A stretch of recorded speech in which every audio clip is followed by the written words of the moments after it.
So it's been over a year since my last video on this topic. Recently I felt like doing a more comprehensive analysis on the topic and include points or expand upon previous points. Just to preface, I shall be discussing what I see as minor signs and major signs of the betrayal. Keep in mind, it's my view on this topic. I'll also have an overall conclusion at the end, and I may include comments from the previous videos if they helped me come to a conclusion or were significant in the making of this video.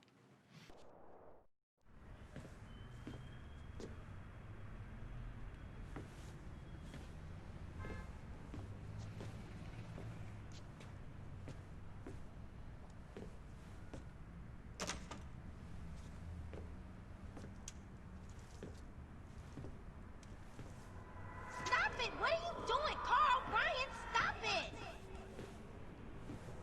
Quit it! Moms are here. Mom, they're up to something.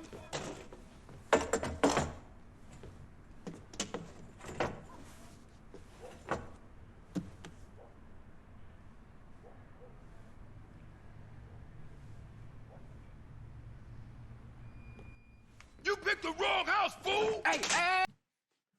Big Smoke appears from the kitchen of the house, and he has no reason to be there logically. It's likely he was waiting in the kitchen before CJ entered, and he was likely listening to see who entered and how many people. He probably ascertained that there was only one person in the house and assumed it was Sweet, hence his approach with the baseball bat, and he likely intended to finish off Sweet there then. He stops the attack once he realizes it's CJ. Amusingly, he also drops a bat on CJ's mom's picture. Hey! Big Smoke! It's me, Carl! Chill! CJ? Oh, my dog! What's up? Hey, baby, you okay, man? Nah, man. It's my mom's, homie. Hey, I don't know why this had to happen, but I promise you, I'm gonna find out who killed your moms. The streets is cold, dog. Like it says in the book, we are blessed and cursed. What fucking book? Same things make us laugh, make us cry. But right now, we gotta take care of our business. Go see your brother at the cemetery. Come on, let's bounce.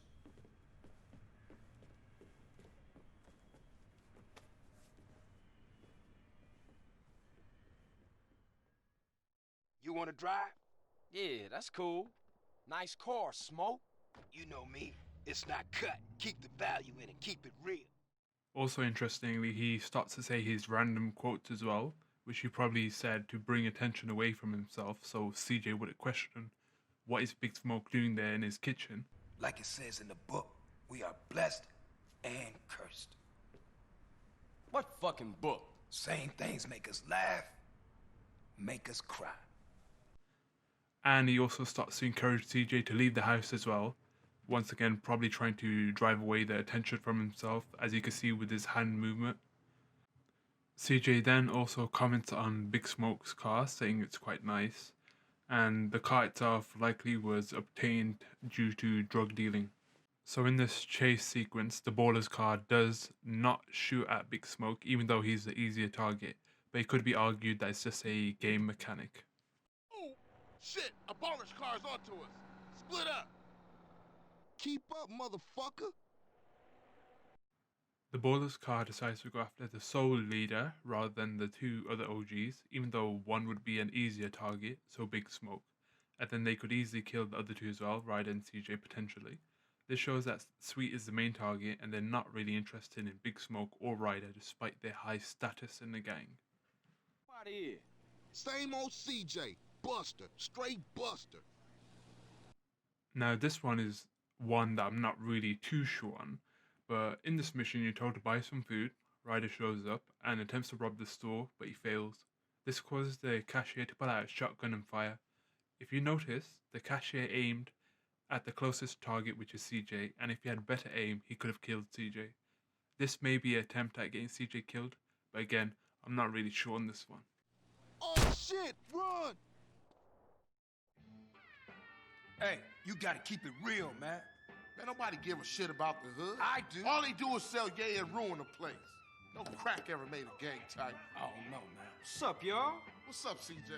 What's crack? Man, all they care about is smoking and money. You can't knock a homie's hustle, sweet. Them marks ain't soldiers. They idiots trying to be businessmen. Yeah, but they down with us, man. All they down with is money. CJ, go down there and show these fools you mean business. These chumps from the ballers are sweating the homies. Go put pressure on them. Let's do it. We've been putting time in the hood, but we gotta get the homies back together. Like the old days. Yeah, you right. So you and Ryder gonna handle your business. Man, they're slang to their own mama. They don't care about nothing. You're naive, my friend. We gotta keep our focus. Big Smoke wants Sweet to agree to sell crack cocaine in the hood. The Grove Street family still have a hold of a decent amount of turf and are against the selling of the drug mostly. Sweet shows that he has a dislike of the selling of the drug as the people that sell it don't care about the well-being of the hood. Big Smoke replies that Sweet can't dismiss a homie's hustle in reference to how lucrative the activity is.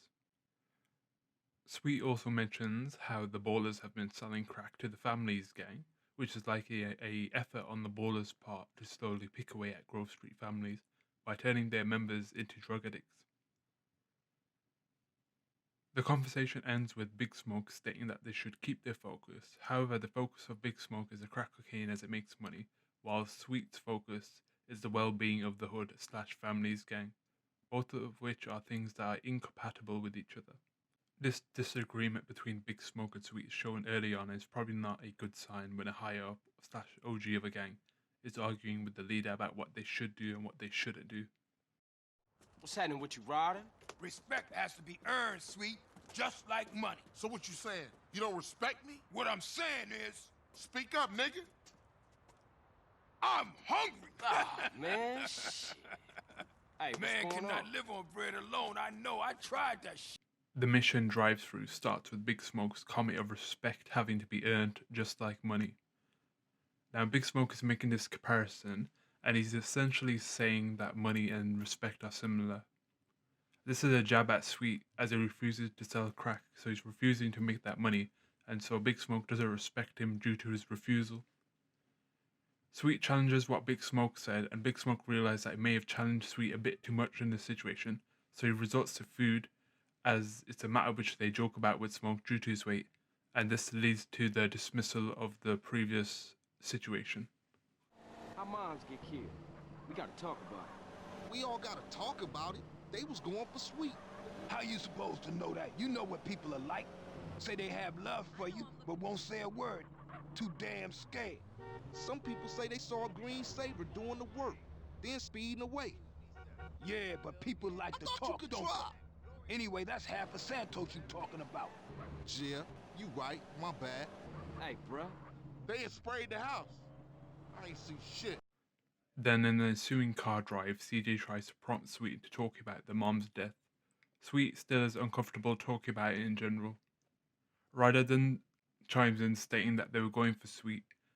Big Smoke immediately replies and comments that how is Ryder meant to know that their target was Sweet primarily. Then Big Smoke says one of his quotes as well. Ryder then proceeds to say that potentially a green Sabre was involved. Big Smoke then replies that people like to talk, don't they? I feel that this is a way that Big Smoke was trying to dismiss what Ryder just said, and also talk directly to Ryder in the sense that he shouldn't say anymore. Ryder then finally quietens up and stops talking about it. Hey, I'll take a number 9. Fat boy. Give me a number 9, just like his. Let me get a number 6 with extra dip.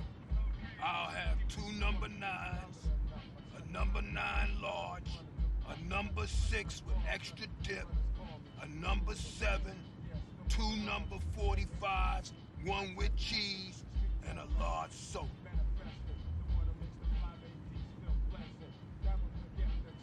Hey, sorry, bruh.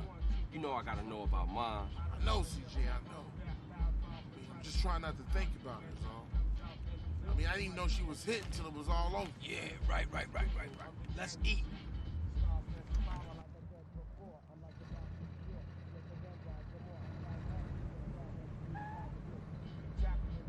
Hey, don't we got beef around here? We been getting into it with these fools. I can't stand cold food. Unlike you, I ain't never ate from a trash can. Oh, shit. Trash can bitch. Pass me my food. Hey, look. Kilo Trey scoping us out. Damn, Ryder, you a jinx. Shit, them motherfuckers headed to the hood. Drive by. Now, with this cutscene, there have been people that have speculated that Big Smoke purposely ordered a very large meal, as he wants to delay them a little so that the ballers have time to set up properly. There's also the fact that Big Smoke suggested eating food in an area which is owned by the ballers. However, on the other side, this could have just been played for comedic effect as well, and they're already in the ballers' turf anyway, so it might be likely that they just came upon them. Once again, CJ tries to instigate some conversation about his mom's death. Big Smoke cuts off Sweet in a rude way before Sweet can elaborate. It's very clear at this point that Big Smoke doesn't want the conversation of CJ's mom's death to be spoken about. Why you ain't blasting, Smoke? I'll shoot him when I'm done eating. Quit stuffing your motherfucking mouth. Let's go. I ain't stuffing, homie. I'm enjoying Beat my up a meal. little. We sit. Hey, kill that asshole. Oh, shit, this is a great thing. Smoke, stop stuffing your face and start popping them Stand balls. out of here, CJ. I'm trying to enjoy my food. And those fools are trying to enjoy our death. Now come on, Smoke. Shoot. Hey, I'm just finishing my fry. What are Let's you go. doing? My special. Oh, shit. You got ketchup all over the seat. The business at hand, motherfucker. The business at hand. But these was clean pins. Move it, CJ. Big Smoke chooses not to shoot the ballers even when the other members in the car tell him to. He cites him eating the food as a reason why he doesn't want to shoot, but that doesn't make sense in a situation where he could get shot in the crossfire, suggesting he was willing to take the risk of being shot in exchange for potentially one of the others getting injured or killed. What was with you back there, Smoke? Man, if you can eat your food while everybody else is losing theirs and blaming you, you straight, home.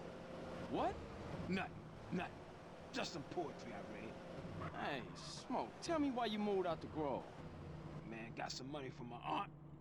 I mean, it's a nice place and all, but the Grove is in my heart, baby. It's where my dogs is at. Yeah, okay, homie. In the ending cutscene of the same mission, Big Smoke is questioned why he didn't shoot at the ballers. Smoke responds by stating, if you can eat your food when everyone else is losing theirs, you straight, homie. I feel this is relating to him being involved in the distribution of crack cocaine and thus making money. He is trying to say that it's cool for him to be doing this and there's no issue with this. CJ doesn't understand Big Smoke's roundabout way of saying some things, and so Big Smoke dismisses his previous statement by saying it was just some poetry. He is then asked why he moved out of the Grove, which is the stronghold of the Grove Street gang. He attributes it to receiving money from his aunt. But it doesn't make sense for a high-ranking Grove Street OG to be moving into Baller's territory, so the reason for the move likely is to hide away from the gang, so he can meet the crash unit or the Ballers in peace. What happened to the families? Where the love at? Shit happens. Seville wrongs Temple. Temple wrongs Grove. Bad blood leads to bad blood. If you read the book, that's the way of the world, baby. Yeah, but you know you gotta keep it real. CJ asks about the other family sets. Big Smoke responds by saying that bad blood leads to bad blood. Big Smoke also states that it's natural for bad blood to lead to bad blood. Bad blood is a feeling of hate or resentment between people due to past arguments, and as seen previously, Big Smoke has been seen to argue with Sweet regarding the gang and their aims/objectives. So this can be seen as Big Smoke rationalizing his actions in a sense, and that he believes that it's natural. What's going on, man? Shit seems pretty fucked up. People have to open their eyes and their hearts, CJ. What are you talking about? I'm talking about the choices all men face, brother. Sometimes they seem real, but other times there's no choice at all. At least you still talking shit. You ain't changed a bit. Who, me? No, never. CJ once again asks Smoke about what's really going on. Big Smoke talks about how there are choices that everyone faces, and sometimes there's really no choice in reality. This could be referring to how he chose to work with the crash unit and that he had no choice considering Sweet wasn't willing to sell drugs, while Smoke was. and so Big Smoke had no choice but to try to remove Sweet from the picture. This conversation ends with CJ saying that Big Smoke hasn't changed a bit, which Smoke responds with, "Who, me? No, never." Big Smoke is wary of Carl, hence his answers, which are not straightforward, and so he wants to keep CJ convinced that he has not changed.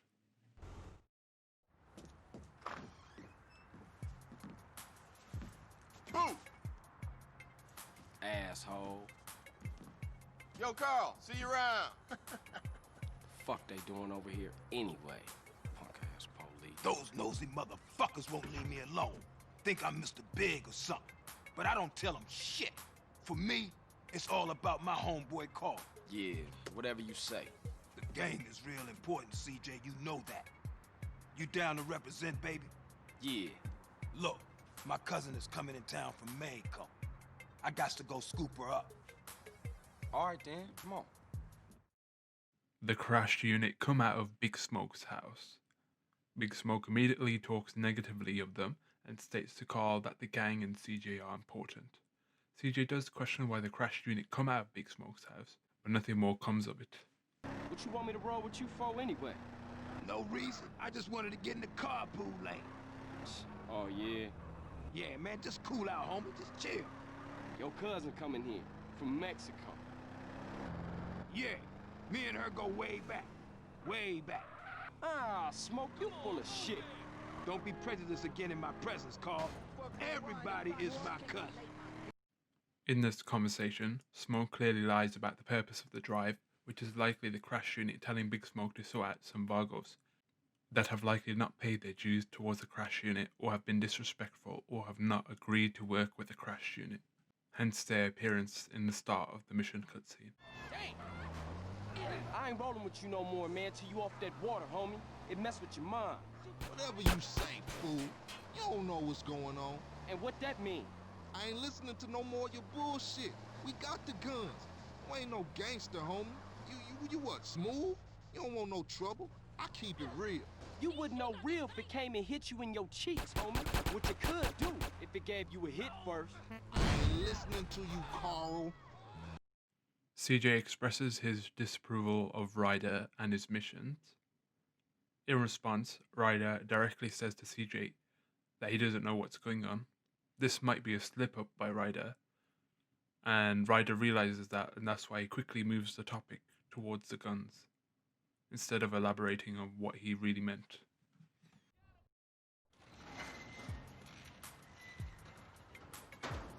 Hey, Carl. Keeping busy, I hope. You know me, Officer Tenpenny. Yeah, I know you, Carl. I know everything about you. Don't touch me, you pig hands. That's right, Carl. I got my eye on you. And like I give a fuck. We're watching you, Carl.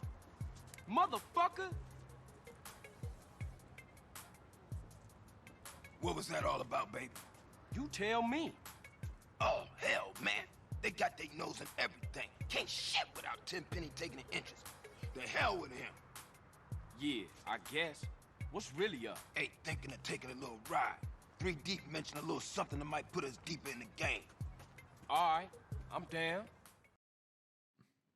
So yet again, the crash unit is seen meeting with Big Smoke. Big Smoke also talks negatively of the crash unit again to reassure CJ. It turns out the targets in this mission are Vagos that intend to do a deal or talk about some deals with the Reefer gang in San Fierro. This is most likely an errand that the crash unit just told Big Smoke to take care of. Was it always like this? Was what always like this? Always fucked up around here? Or is it because of the drugs? What you think, man? I don't know. That's why I'm asking you. Yo, hey, don't ask a wise man, friend. Ask a fool. That's what I was doing. Well, if you gonna make this thing personal, I ain't speaking on it no more. Afterwards, CJ tries to question Big Smoke again, and Big Smoke avoids answering the questions and avoids giving his opinion on the matter as he feels uncomfortable doing so. This better not be another cop errand, man. No, man, this is strictly for the home.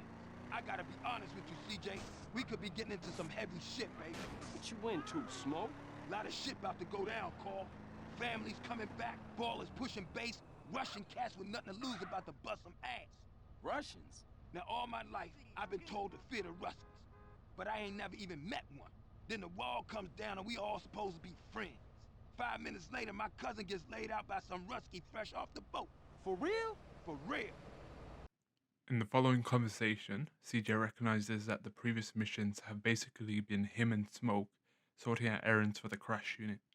Big Smoke reassures him that this is surely not the case this time, and also Big Smoke talks about the Russians and how he states he's never met one in his life.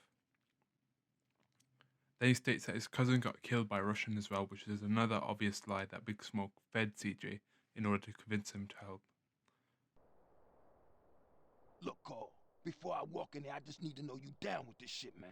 Look, Smoke, we go way back. We grows, man. That's what I'm talking about. That's my dog. Hey, look, if you hear shit start to pop off, come in here blasting, all right? I'm down, dog. Hey, baby, want company? Motherfuckers! CJ, get in here! Oh, there you are! Use the cover that blast like fools in this motherfucker! Ice those fools, CJ! Big Smoke, you'll make big mistake. Watch yourself, CJ! I think they pissed! And in the next sequence, they are fighting the Russians. One of the Russians even state that Big Smoke made a big mistake. The Russian saying Big Smoke suggests that, in fact, the Russians do know of Big Smoke, and it's likely he has met the Russians before, which contradicts what he said previously about never meeting a Russian before. Another interesting theory that I've seen is that Big Smoke was actually trying to get CJ killed in this mission via the use of the Russians.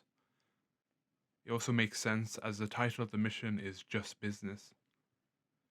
This is a term used when you betray someone or an action takes place which would lead to a detriment in a person's life, but you want to reassure them that it was only for business-related reasons and not something personal. Another interesting part, in my opinion, is that the fact that the crash unit was not present in the start of this cutscene, which can suggest that this mission was not on the crash unit's behalf, but instead on Big Smoke's behalf. Public transportation again! Damn! Roadblock! Oh, Smoke, these cats is organized. It's something you ain't telling me, man. Look, Carl, all I know is they real pissed with us right now. Hold on, though, I got an idea. Smoke, what you thinking? Flood control is a dead end, man. CJ does acknowledge that there is stuff that Big Smoke is not telling him. A gang like the Grove Street families would not normally interact with the Russian mafia, suggesting that there is a deeper meaning to this. Oh, I think the gearbox is screwed up on this thing. I can't get no speed. Yeah, who negative now, Biggs? Point taken. I'll keep my mouth shut from now on. Watch our back. Another thing is Big Smoke mentions that the gearbox is not working on the bike, so they maintain a constant speed, which would make it easier for CJ to be shot. This could be coincidental, or it could be just there for the purpose of making the mission harder. Back them ballers against the wall, huh? Hey, CJ, strap up. Grove Street. I'll go get Smoke and some Grove boys. A Grove bitch, King? Man, I ain't never seen the ballers roll that deep before. Yeah, they heard Carl Johnson was running with his brother again. Yeah, for sure. Come on, let's get back to the party. Shit, man, once Lo got off the mic, then the party got started. So in this mission, the Ballers retaliate by attacking Grove Street. This is due to the previous attacks the Grove has made on the Ballers. Ryder says that he's going to get Big Smoke and some Grove boys as backup, but he never shows up during the entire mission, nor in the cutscene at the end of the mission. Carl, what's up, baby brother? What's happening? Peep this. Tenpenny just came by. Said that one of them ballers that you and Smoke laid out, Lil Weasel, is getting buried and all the OGs gonna be there. At a funeral? Yeah, we just catch all those ball sack ass niggas at one time. Hey, what up? What's going on, dog? At a funeral. Just like mamas. What up, family? Let's go pop these motherfuckers What's up, out. man? What's cracking? Hey, look, we gotta go do something real What's big. poppin', nigga? What up, kinfolk? Put Grove What up, Street on dawg? the map for good. For life. All right, nigga. Grove Street for Let's life. roll.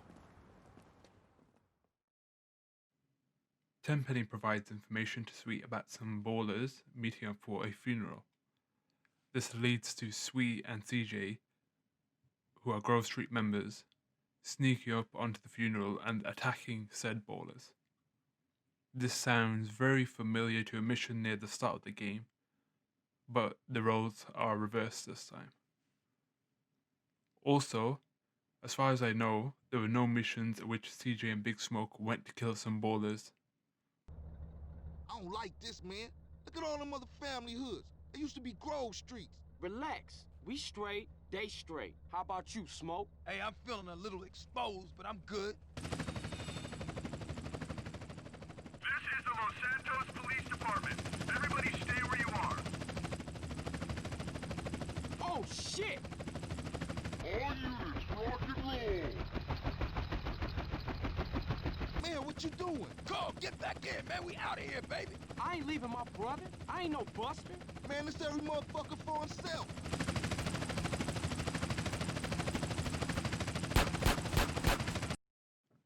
Ryder and Big Smoke act a bit nervous, which is weird considering that they are a place which is full of family members. They likely know of the police ambush in advance and probably even fed the knowledge that there will be a meeting to the crashed unit. As soon as the police arrive, they are willing to abandon Sweet and CJ straight away, despite Big Smoke and Ryder both previously stating Grove for life and similar quotes. Previously, CJ was helping to make some major progress in the development of the Grove Street families via the baller attacks and such. However, in this mission, majority of the family OGs are either arrested or killed, aside from the Grove Street ones.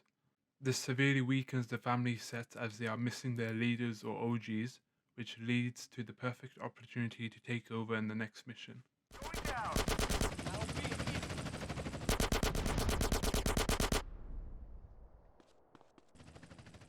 Ah, shit, what now? It's Smoke and Ryder. Get in! Hit the gas.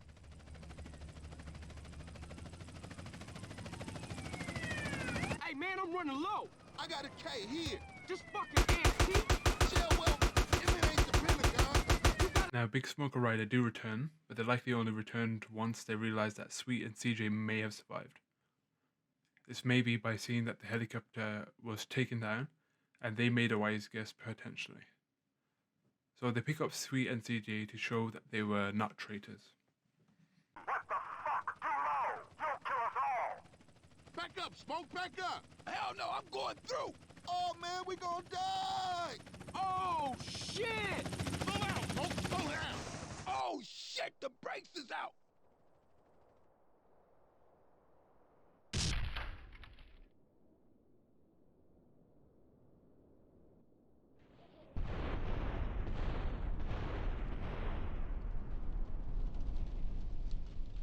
Shit, that's gonna be a hell of a story to tell when we pass in the blunt. Damn, that was some serious shit.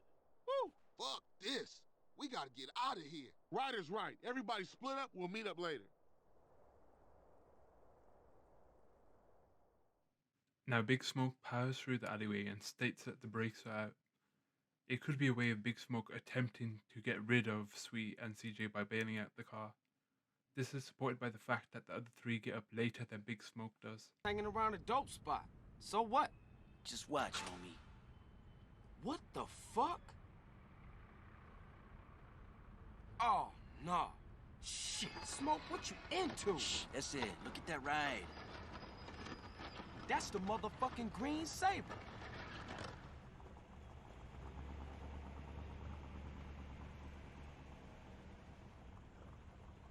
Shit, Smoke? Crash making you sell us out? Moms! Sorry, Issy. I heard a rumor and poked around. I didn't believe it myself, but... Nah, you did the right thing. I owe you, C's. I gotta go tell Sweet about... Oh, fuck! Sweet! The betrayal is finally revealed in the mission Green Sabre, where Big Smoke and Ryder are shown alongside 10 penny ballers and the Green Sabre vehicle that was used in the hit intended to kill Sweet. CJ realizes this and correctly assumes that Big Smoke has also fed the information about where Sweet is at the moment, which leads to the police and the ballers ambushing Sweet. Sweet is injured and arrested. CJ is also arrested. The remaining Grove Street family members either go into hiding, are killed/arrested, or join the ballers. This allows Big Smoke to finally take the reins, which leads to his rise of being the drug kingpin of Los Santos. To summarize, the crash unit is meant to be against drugs, but they are corrupt, so they are working with the gangs in order to help the drugs be distributed while getting their own cut. Tenpenny is the main person manipulating events by feeding information to different gangs about things like deals, weapons, funerals, and such in order to influence the gangs to attack each other and to try to prevent one gang from getting too strong and uncontrollable. Big Smoke has likely been running cop errands for a long time. In essence, he's a enforcer for the crash unit. He harbors resentment against Sweet for not wanting to sell drugs despite the fact that the main purpose of gangs is to make money through illegal means. He focuses on taking out Vagos and the Russian Mafia despite the Ballers being the family's sworn enemy. This is likely due to him having quite a few connections to the Ballers and influence. Big Smoke's main focus is to make money no matter what. That's why he's willing to take risks and help the crash unit in exchange for future police immunity and help to become the kingpin of Los Santos. While he may wear the colours of a family's member, he's more suited to being a Ballers member. The betrayal as a whole was likely something that took place from at least 5 years ago before the death of CJ's mom. Big Smoke was likely tired of the Grove Street families going nowhere and Sweet's mentality, so he likely cooperated with the crash unit as well as the Ballers to slowly weaken the families. Initially intending on finishing off Sweet, the drive-by kills the wrong person and Big Smoke is forced to alter his plans after CJ returns. While it still has been delayed, Big Smoke still achieves what he planned despite the setback. I will likely not make any future videos on this topic as I believe I covered everything that I wanted to go over. Thank you to the people who commented on the previous analysis videos as it helped me to see views that I didn't see before, as well as the comments being generally helpful.